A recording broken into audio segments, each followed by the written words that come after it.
Ah, Magandang hapon, mga mag-aaral, mga guro, mga empleyado ng ating paaralan, Laisyo Mapalabang, at ang ating members of the Board of Trustees sa pangunguna ng ating Presidente, Dr. Danilo Villayap. Naka-YouTube po tayo. Maaari nyo sundan ito sa YouTube.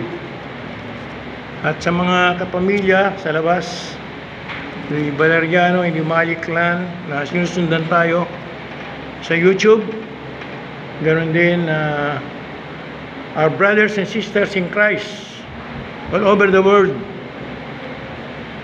na sinusundan din tayo sa YouTube. Members of my family, my wife, children, grandchildren, especially my daughter Grace in the US, Edwin, Grace with Edwin. Naka-YouTube po tayo, no? All our friends in Facebook.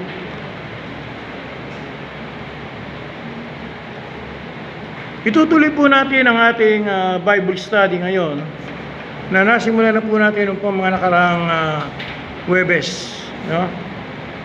At tayo ay nasa paksa on baptism. Lahat ba kayo na-bautismohan na? Lahat ba? Lahat ba na-bautismohan na dito? Ilan ang Romano Katoliko dito? May mga ba? Meron bang hindi Romano Katoliko dito?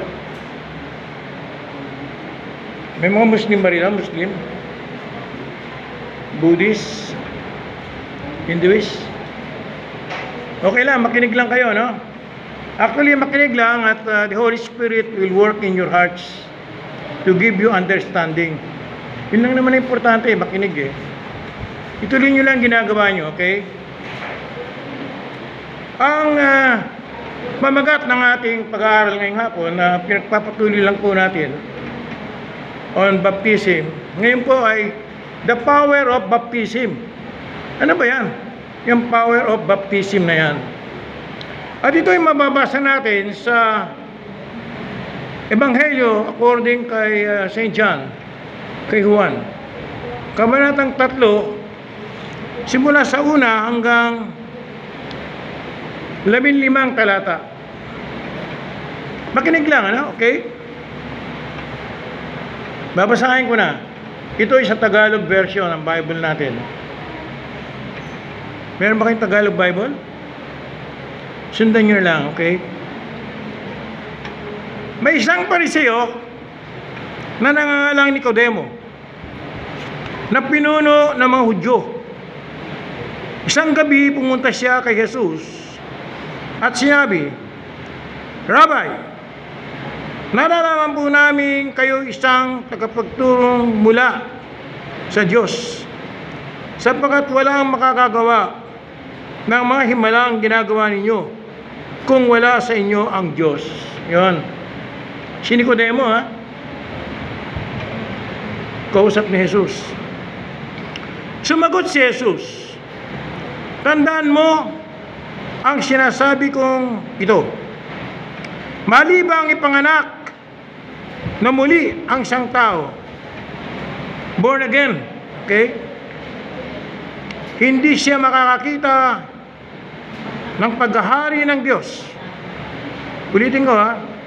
Malibang ipanganak na muli ang isang tao, hindi niya makikita ang paghahari ng Diyos. Paano may papanganak pang muli ang isang taong matanda na? Makakapasok pa ba siya sa sinupupunan ng kanyang ina para muling panganak? Tanong ni Nicodemo. Ayun si Nicodemo, okay? Sagot naman ni Jesus, tandaan mo ang sinasabi kong ito. Malibang ang isang tao ay panganak sa pamamagitan ng tubig at ng Espiritu, hindi siya makakapasok sa kaharian ng Diyos. Ulitin ko yun, ha? Ulitin ko. Tandaan ninyo, sinasabi kong ito, malibang ang isang tao ay panganak sa pamamagitan ng tubig at ng Espiritu, hindi siya makakapasok sa kaharian ng Diyos. Ang taong pinanganak sa laman ay laman, at ang pinanganak sa Espiritu ay Espiritu. Huwag kang magtaka sa sinabi kong ito. Kayong lahat ay kailangang ipanganak na muli. Umiihip ang hangin kung saan ito nais, at naririnig mo ang ugong nito, ngunit hindi mo alam kung saan ito nanggagaling at kung saan pupunta. Ganon din ang bawat ipinanganak sa Espiritu. Paano po mangyayari ito? Tanong ni Nicodemo. Sumagot si Jesus, Guro ka pa man sa Israel, hindi mo naunawaan ang mga bagay na ito? Pakatandaan mo, ang sinasabi namin ay nalalaman namin, at ang pinapapatutuhanan namin ay nasaksiyan namin. Subalit, hindi ninyo tinatanggap ang aming pagtotoo. Kung hindi ninyo pinaniniwalaan ang mga sinasabi ko tungkol sa mga bagay dito sa mundo, paano pa ninyo may paniniwalaan ang sasabihin ko tungkol sa mga bagay doon sa langit? Wala pang sinumang umakyat sa langit, kundi ang bumaba mula sa langit, ang anak ng tao. Yan ay si Jesucristo. At kung paanong tinaas ni Moses ang tansong ahas doon sa ilang, gayon din naman kailangan itaas ang anak ng tao, upang ang sinumang sumampalataya, ulitin ko ang sinumang sumampalataya sa Kanya ay magkaroon ng buhay na walang hanggan. Sapagkat ganun lang ang pag-ibig ng Diyos sa sangkatauhan, kaya't ibinigay niya ang Kanyang anak, ang kaisang anak, upang ang sinumang sumampalataya sa Kanya ay hindi mapapahamak, kundi magkaroon ng buhay na walang hanggan. Yan yung favorite Bible passage natin, di ba? For God so loved the world. Isinugo ng Diyos ang Kanyang anak, hindi upang hatulan ng parusa ang sanlibutan, ngunit kundi upang iligtas ito sa pamamagitan niya. Hindi hinahatulan ng parusa ang sumasampalataya sa anak, ngunit hinahatulan na ang hindi sumasampalataya. Maliwanag yun, ang hindi sumasampalataya ay hinahatulan na, sapagkat hindi siya sumasampalataya sa kaisang anak ng Diyos. Ganito ang paghatol ng Diyos na parito sa sanlibutan ang ilaw upang ngunit inibig pa ng tao ang dilim kaysa liwanag, sapagkat masasama ang kanilang mga gawa. Yun ang ating mga talata sa Biblia, na ang pamagat ay si Jesus at si Nicodemo. Siya nga pala, ako ay si evangelist Dr. Romeo Umali. Akong host tuwing Huwebes dito sa ating paaralan. Okay? Binanggit ko na kanina ang title ng ating pag-aaralan, The Power of Baptism. At itinanong ko na rin sa inyo kanina kung kayo ba ay nabautismo na. Okay? Okay. Ang tanong nga ito, how can water do such great things? Paano? Ang tubig sa bautismo ay makakagawa ng ganong mga bagay. Certainly, sabi rito, not just water. Hindi pala tubig lang yon. But the Word of God, ayun, kasama ang salita ng Diyos. So yung palang bautismo ay hindi lang tubig, kundi kasama nito ang salita ng Diyos. In and with the water. In and with the water. So kasama ang salita ng Diyos sa tubig. Maliwanag ba yan? Nabautismo ba sa tubig?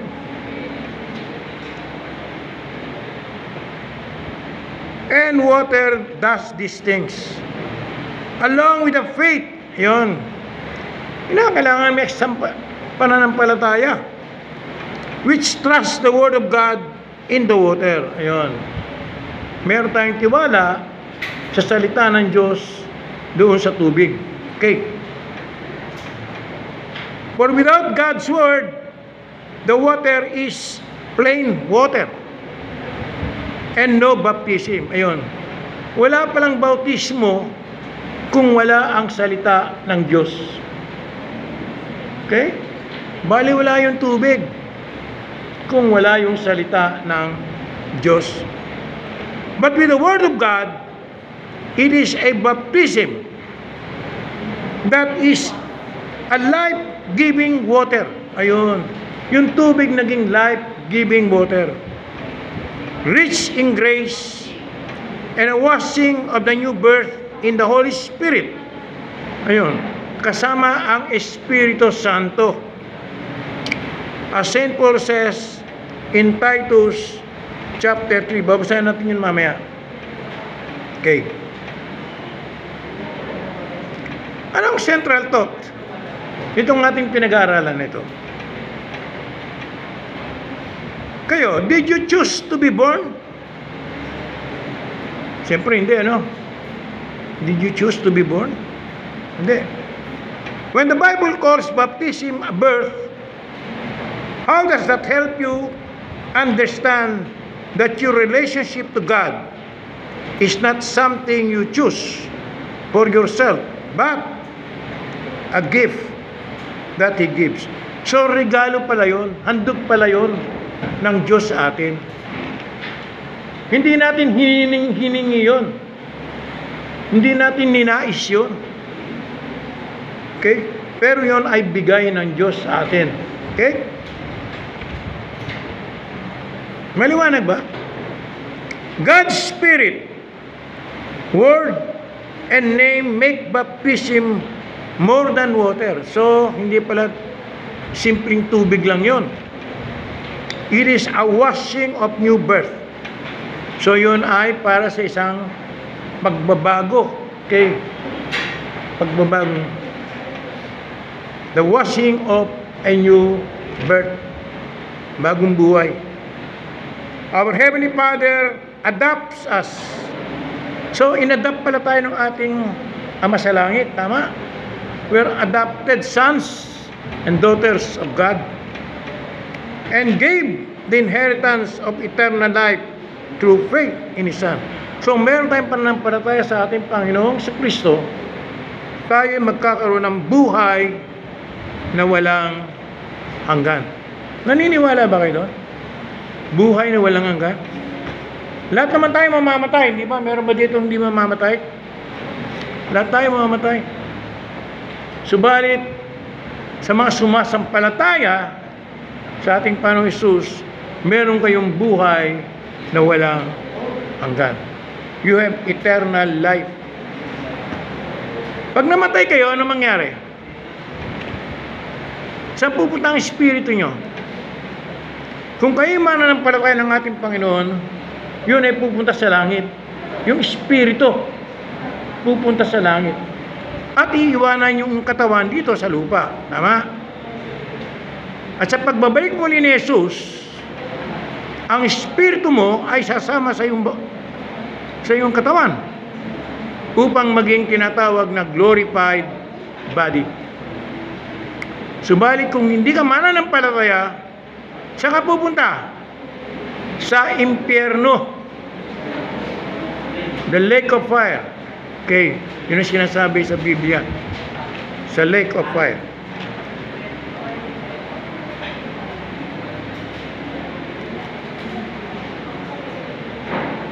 So ano ang ibig sabihin ng to be born again? Yung tanong nga ni Nicodemo. What does it mean to be born again? That is born from above. Ayun, you are born from above. According to verse 3 and 5, it says, what does the new birth give? Anong binibigay ng new birth? Buhay na walang hanggan. So let us reflect on this. I have so many faults and problems. Siguro, totoo yan. Marami kayong problema, marami kayong dala-dala yung mga pasanin. Okay? That I might lose hope. Wala na kayong pag-asa. Di ba? Nawawala na kayo ng pag-asa. But God does not lie. Hindi nagsisinungaling ang Diyos. And God's word cannot err. Hindi pwedeng magkamali ang salita ng Diyos. He has washed me clean. So sa magitan ng bautismo, nilinis ka na. Nilinis na tayo. Okay? I can trust Him. Magtitiwala tayo sa Kanya. And He will help me in every trouble. Siya ang tutulong sa atin sa lahat ng problema na hinaharap natin sa buhay. Niniwala kayo doon? Wala tayong problema. Tutulungan tayo ng Diyos. Okay? As Christians, yun mga Kristiyano tayong lahat dito, no? As Christians, we can say, I am baptized. Nabautismo kami. I am washed. Ako'y nahugasan. I am God's own child. Anak ka ng Diyos. Anak ka ba ng Diyos? You believe that? Naniniwala kayo doon? Anak kayo ng Diyos? Masasabi ba, I am God's own child and an heir of heaven. So tagapagmana tayo ng kalangitan. Langit. My confidence in these great gifts is based entirely on God's word and promise. So ang tanging nating pinangahawakan ay ang salita ng Diyos at ang kanyang pangako. Maliwanag ba yan? Sana nakikinig kayo. The Holy Spirit will work in your hearts. Hindi naman ako Hindi yung salita ko kundi the Holy Spirit works in your hearts. So the question is, how can water do such great things? Paano yun? Certainly not just water. Hindi lang tubig yan. But the Word of God. Okay? Yun ang mahalaga. Ang salita ng Diyos. In and with the water does these things. Along with faith. Okay, kung meron kang pananampalataya. Meron ka bang pananampalataya? Meron ba kayong pananampalataya sa ating Panginoong Hesus? Which trust His Word of God in the water. Ayun.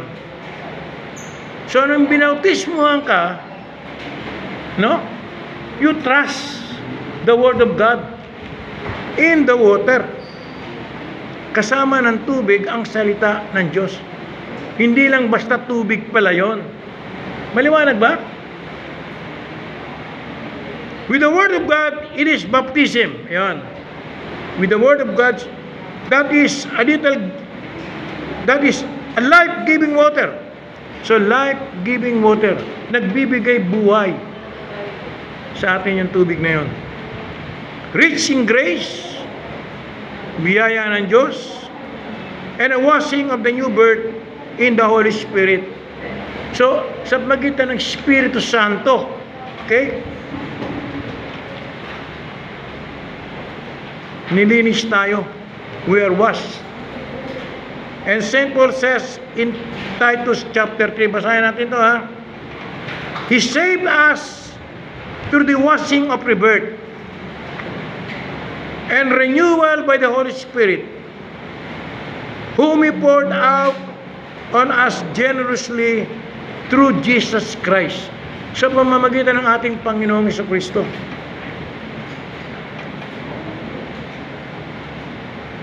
So that having been justified by this grace, we might become heirs, having the hope of eternal life. Ay, maraming salamat sa inyo ha. Sana nakinig kayo. It is the Word of God that works in your heart through the Holy Spirit. Okay? Sana tandaan nyo yung napakinggan nyo. Okay lang? Now, tuloy natin, no? Yung mga nandito pa. How does baptism work forgiveness of sins? So, meron para tayong kapatawaran ng ating mga kasalanan sa pamagitan ng bautismo. Rescue from death and the devil. Iniligtas tayo sa kamatayan at sa demonyo, sa masama. Thank you sa inyo. Alam ko may klase kayo lang una. And give eternal salvation. Yun ang bunga. Eternal salvation. So meron tayong eternal salvation because of our baptism. Okay ba? God's word of institution put these great blessings into baptism. Faith which trusts this word of God in the water takes the blessings out and makes them our own. So sa atin na yun. Okay? Thank you sa inyo. Thank you. Sana yung napakinggan nyo. Let the Holy Spirit work in your heart. Huwag nyo lang i-reject. Okay? Huwag nyo i-reject. Sa Ephesians chapter 5, verse 25 to 26, it says, Christ loved the church and gave Himself up for her. Christ, maliwanag ba? And that He might sanctify her, having cleansed her by the washing of water with the word. So yung washing of water with the word, yun ang mahalaga. That is the cleansing na tinatawag sa baptism. Okay? The washing of water with the word. So mahalaga yung salita ng Diyos. Ano ba yung salita ng Diyos doon? Sinasabi, pag binabautismo kayo sa pangalan ng Ama at ng Anak at ng Espiritu Santo. So you are blessed. Okay? Father, Son, and Holy Spirit. Sa Galatians chapter 3, verse 27 says, You're all sons of God. Mga anak pala tayo ng Diyos. Lahat ng bautismuhan. We are all sons of God. Through faith, sa magitan ng ating pananampalataya. For as many of you as were baptized into Christ, have put on Christ. So, you have put on Christ already when you were baptized. Now, why do the scriptures call baptism the washing of rebirth and renewal of the Holy Spirit? Bakit? In baptism, the Holy Spirit works faith Kaya ngayon katanungan, bakit yung baby, yung infant, bakit binabautismuhan? The Holy Spirit works faith in them. Okay? And through the washing of rebirth and renewal of the Holy Spirit. So in baptism, the Holy Spirit works faith and so creates in us new spiritual life with the power to overcome sin. So meron na tayong kapangyarihan labanan ang kasalanan. Araw-araw nagkakasala tayo, di ba? Pero pag humingi tayo ng kapatawaran ng ating kasalanan, ay pinatawad na ang ating mga kasalanan. In Romans 6:6 it says, our old self was crucified. Yun yung ating lumang pagkatao, si Adan. Okay? Our old self was crucified with Him in order that the body of sin might be brought to nothing, so that we would no longer be enslaved to sin. Thank you, ha. Maraming salamat sa inyo. Sana napakinggan nyo, ha. You continue reading the Bible, okay?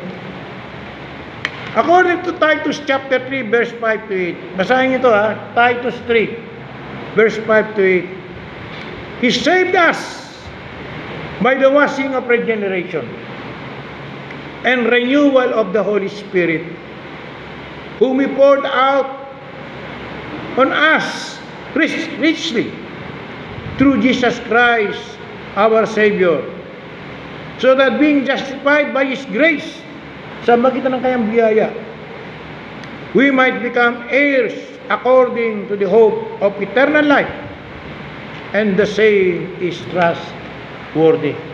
Dapat nating paniwalaan, dapat nating pagtiwalaan pag ang siyasam ito. Okay? Thank you sa inyong pakikinig. Okay, let us pray. Yung mga nandito pa, let us pray.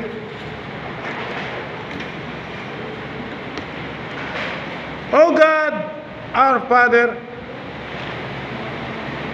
You have saved us through the washing of rebirth and renewal, which You have poured out on us in our baptism into Your Son.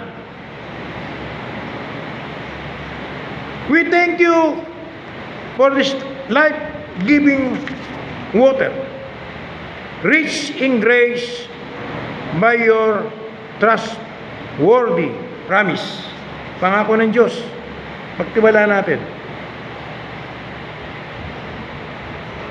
Give us faith always to trust Your word in the water, but justified by grace, we remain heirs of eternal life through the same Jesus Christ, Your Son, our Lord. Amen. Okay, let's all join in the Lord's Prayer. Our Father, who art in heaven, hallowed be Thy name. Thy kingdom come, Thy will be done on earth as it is in heaven. Give us this day our daily bread, and forgive us our trespasses, as we forgive those who trespass against us. And lead us not into temptation, but deliver us from evil. For Thine is the kingdom, the power, and the glory, forever and ever. Amen. Let us receive the blessing of the Lord. The Lord bless you and keep you. The Lord makes His face shine on you and be gracious to you. The Lord look upon you with favor and give you peace. Thank you sa inyong pakikinig.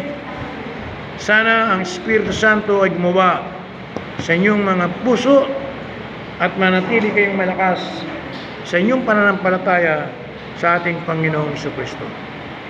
Inanyayahan ko kayo uli sa darating na Huwebes next week sa isang Bible study. Thank you.